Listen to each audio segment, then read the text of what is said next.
155 egun geroago itzuli zen Leitzarra kantxara. Beroitz lagun hartuta Titin hirugarrenari eta Rezustari aurre egiten saiatu ziren. Zazpinakora arte eutsi zieten gorriei, baina gero aspeko bikoteak iges egin zuen. Baina Rezustak zulo handiak ireki zituen eta Titin hirugarrenak aurrean 8 tanto bukatu. 19 eta 9 aurreratu ziren garaileak eta neurketa erabakita utzi. Azkenean, Oñatz Bengoetxeak tanto sorta bukatu, 10 egin zituen guztira eta markagailua itxuratu ahal izan zuten. Galduerren aurrelari nafarra pozik zegoen, erritmoa pixkanaka hartu beharko du.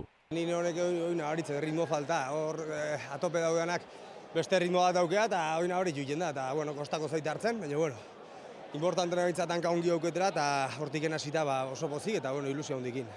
Atzoko jaialdian bertan 13 urte profesionaletan aritu ondoren, Kepa Peñagarikanok azken partida jokatu zuen.